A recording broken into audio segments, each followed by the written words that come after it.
Hello friends, welcome to Sarada success point. Sarada success পয়েন্টে সবাইকে স্বাগত জানাই। আজ একটি নতুন টপিকস নিয়ে চলে এসেছি। এটি আপকামিং এনটিপিসি এবং গ্রুপ ডি পরীক্ষার জন্য খুবই একটি ইম্পর্টেন্ট টপিকস, যেটির নাম হচ্ছে ক্লক বা ঘড়ি।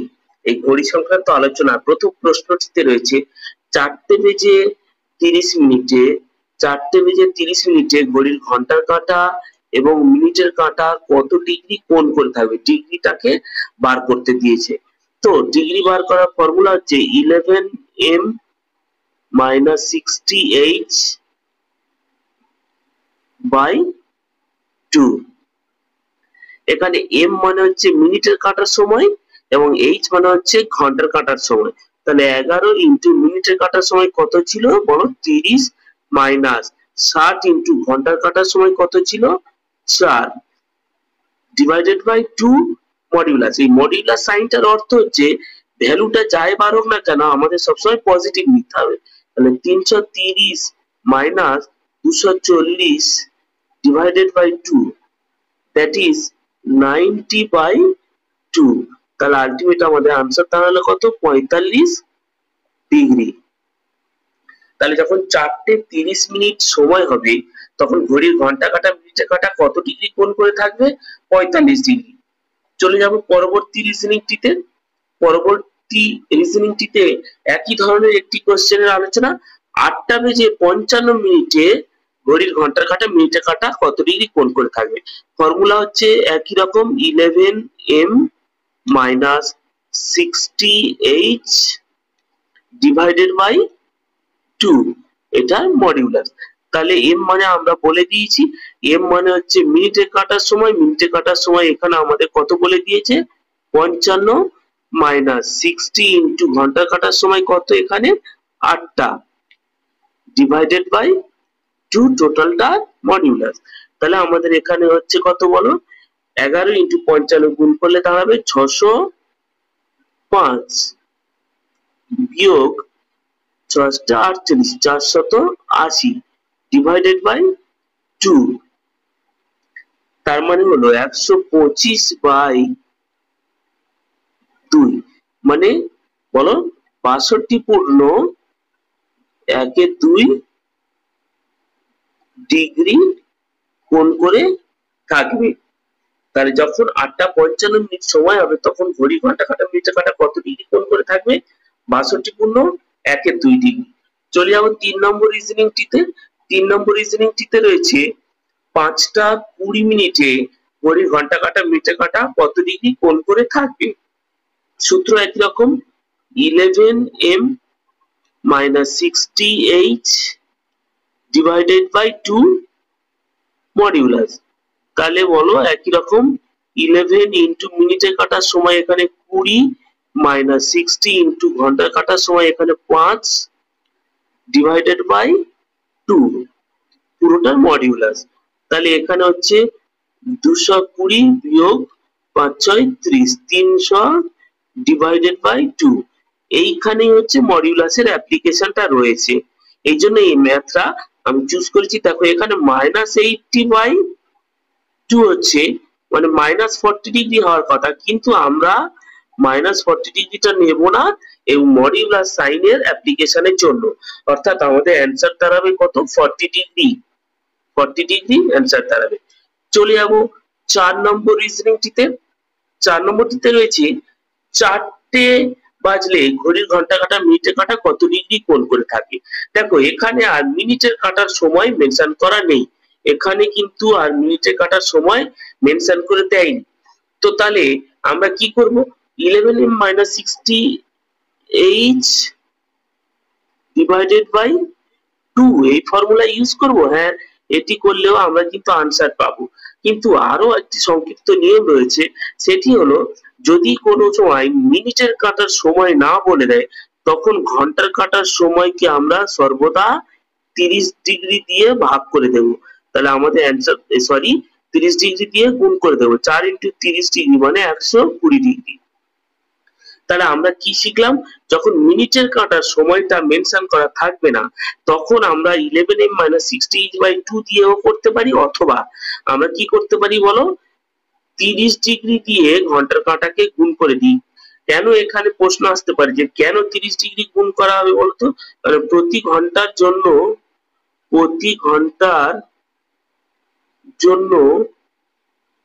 30 ডিগ্রি কিন্তু কোণ করে। ঠিক আছে, প্রতি ঘন্টার জন্য কত ডিগ্রি কোণ করে বলো? 30 ডিগ্রি। তাহলে 4 ঘন্টার জন্য 4 3 120 ডিগ্রি কোণ করবে।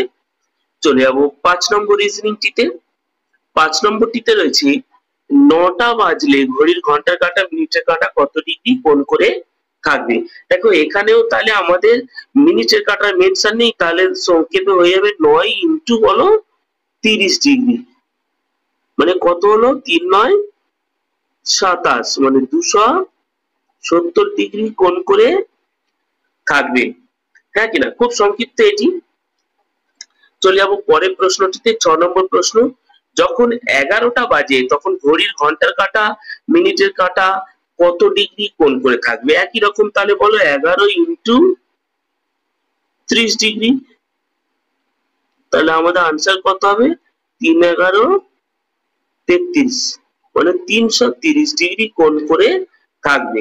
এগুলো খুব ইন্টারেস্টিং। মিনিটের কাঁটার সময় যদি না বলে দেয়, আমরা ডিরেক্ট ঘন্টার কাঁটাকে কত দিয়ে গুণ করে দেবো? 30 ডিগ্রি দিয়ে। 30 ডিগ্রি দিয়ে কি করবো বলো? গুণ করে দেব। ঠিক আছে। 9 নম্বর প্রশ্নটিতে রয়েছে একটি আয়নাতে সময় দেখালো 9টা 20। আয়নাতে সময় দেখিয়েছে কত বলো? একটি আয়নাতে সময় দেখিয়েছে 9টা 20, তখন বিপরীত দিকে রাখা ঘড়িতে কত সময়? মনে ধরো একটা ঘড়ি এখানে এরকম ছিল, ঠিক তার বিপরীত দিকে যদি একটি আয়না প্লেস থাকে বা থাকে, তো সেই আয়নাটিতে একটা সময় দেখিয়েছে। আয়নাটিতে একটা সময় দেখিয়েছে কত? 9টা 20। ঠিক আছে, তো কোশ্চেন করছে এই যে বিপরীত দিকে রাখা ঘড়িটি ছিল, তখন এই ঘড়িটিতে কত সময় দেবে? তো এই প্রশ্নটি খুব ইন্টারেস্টিং এবং পরীক্ষাতে প্রচুরবার আসে। এখানে আমরা ডিরেক্ট করে দেব কি?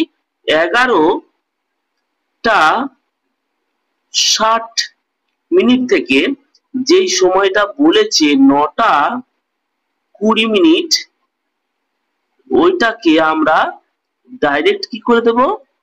বিয়োগ করে দেব। কিন্তু বিয়োগ করলে অ্যান্সার হবে 0, এখানে 4, আর এখানে হচ্ছে 3।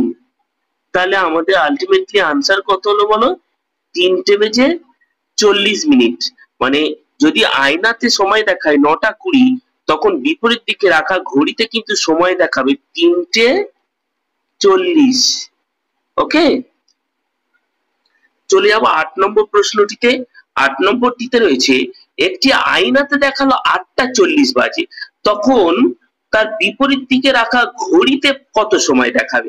একই রকম, তাহলে আর ডিরেক্ট করছি। দেখো 11টা কত থেকে বিয়োগ করবো বলো? 11টা 60 থেকে আমরা 8টা 40কে কি করে দেব? বিয়োগ করে দেব। তাহলে 20 হচ্ছে এখানে, আর এখানে আমাদের দাঁড়াচ্ছে কত বলো? 3। তাহলে বিপরীত দিকে রাখা ঘড়িতে তখন প্রকৃত সময় দেখাবে 3টে বেজে 20 মিনিট, যখন আয়নাতে দেখতে পাচ্ছি আমি 8টা 40 মিনিট। 9 নম্বর প্রশ্নটিতে রয়েছে 4টে 50 মিনিট যখন দেখাবে কোন একটি ঘড়িতে, একটি ঘড়িতে সময় দেখালো 4টে 50 মিনিট, তখন বিপরীত দিকে রাখা আয়নাতে কত সময় দেখাবে? তো এইবার দেখো এই যে ঘড়িটা, এই ঘড়ির সময় কিন্তু দেখিয়ে দিয়েছে 4টে বেজে 50 মিনিট, আর তার ঠিক বিপরীত দিকে একটা আয়না ছিল, সেই আয়নার সময়টা কত হবে আমাদের জানতে চেয়েছে। তো টেনশন করার মতো কিছু নেই, আমরা কি করব বলো? 11টা বেজে 60 মিনিট থেকে আমরা কি করব? 4টে 50 মিনিট বিয়োগ করে দেব। বিয়োগ করলে কত হচ্ছে বলো? 10 7। তখন আমাদের আয়নাতে যেটা ঘড়ির বিপরীত দিকে ছিল, সেটিতে কত সময় দেখাবে? 7টা 10 মিনিট। ওকে, তো চলে যাবো 10 নম্বর প্রশ্নটিতে। 10 নম্বরটিতে রয়েছে একটি ঘড়িতে সময় দেখালো 9:52, তার বিপরীত দিকে রাখা আয়নাতে কত বাজবে? একই রকম। তাহলে আমরা কি করব বলো, 11:60 থেকে 9:52 বিয়োগ দেব, দিলে কত হবে বলো? 0.82। তাহলে তখন বিপরীত দিকে রাখা আয়নাতে কত সময় দেখাবে? 2:08। যখন ঘড়িতে সময় দেখাচ্ছিল 9:52, বিপরীত দিকে রাখা আয়নাতে তখন সময় দেখাচ্ছে 2:08। তাহলে আমরা কত থেকে বিয়োগ করছি? 11:60 থেকে। চলে যাব 11 নম্বর প্রশ্নটিতে। 11 নম্বর প্রশ্নটিতে রয়েছে একটি ঘড়ির উভয় কাঁটা সারাদিনে কতবার মিলিত হয়? এটি খুব ইন্টারেস্টিং একটি প্রশ্ন। 12 ঘন্টা দিন এবং আমাদের 12 ঘন্টা কিন্তু রাত। এই 12 ঘন্টা দিনের মধ্যে 11 বার মিলিত হয়, আবার 12 ঘন্টা রাতেও 11 বার মিলিত হয়। তার মানে হচ্ছে দিনে হচ্ছে তোমার 11 বার, আবার রাতেও কিন্তু 11 বার। মোট হচ্ছে সারাদিনে কতবার মিলিত হবে বলো? 22 বার। তাহলে যদি কোশ্চেন পড়ে যে একটি ঘড়ির ঘন্টার কাঁটা মিনিটের কাঁটা সারাদিনে কতবার মিলিত হয়, আনসার দাঁড়াবে আমাদের কিন্তু 22 বার। চলে যাব 12 নম্বর প্রশ্ন।